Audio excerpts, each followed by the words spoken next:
அனைத்துலக அரங்கில் மகத்தான வெற்றிகளை படைத்து மலேசிய மாணவர்கள் 4 நாட்டின் பெயரை புத்தாக்க துறையில் மீண்டும் தடம் பதித்துள்ளனர்.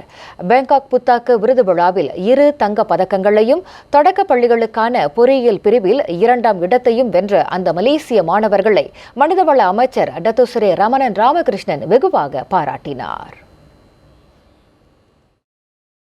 கிடா லுனாஸ் கோ சாரங்கபாணி தமிழ் பள்ளியைச் சேர்ந்த இளநெய்யன் யுவராஜன் மற்றும் தீர்ச்சனா முனியாண்டி உட்பட சுல்தான் பட்லிஷா இடைநிலைப் பள்ளியின் இளநருண் யுவராஜனும் இளமாறன் முனியாண்டியும் இந்த வெற்றியை பதித்த அந்த 4 மாணவர்கள் ஆவர்.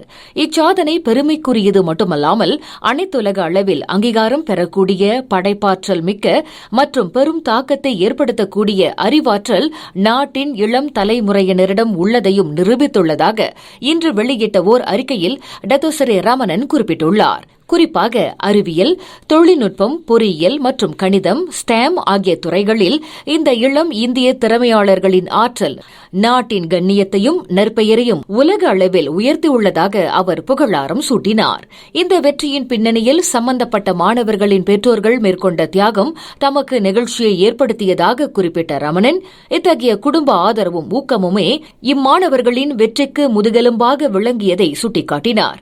மேலும் ஒருவரின் வெற்றி என்பது தனிப்பட்ட முயற்சியால் மட்டுமல்ல, கூட்டு ஆதரவின் மூலமே சாத்தியமாகிறது என்பதை இது நினைவூட்டுவதாகவும் அவர் கூறினார். அவர்களின் எதிர்காலம் பிரகாசமாக அமைய மனதார வாழ்த்தியதோடு தொடர்ந்து புதிய கண்டுபிடிப்புகளில் ஈடுபட்டு உலக அரங்கில் இன்னும் பல சாதனைகள் படைக்க மற்ற இந்திய மாணவர்களுக்கும் இவர்களின் வெற்றி ஒரு உந்துதலாக அமையும் என்று ரமணன் நம்பிக்கை தெரிவித்தார். இந்நிலையில் கடந்த வாரம் புத்ராஜயாவில் உள்ள மனிதவள அமைச்சுக்கு அம்மாணவர்களை நேரில் அழைத்து தமது வாழ்த்துக்களை தெரிவித்துக் கொண்டது ஒரு பெருமிதமான மற்றும் நெகிழ்ச்சியான அனுபவம் என்று அவர் கூறினார்.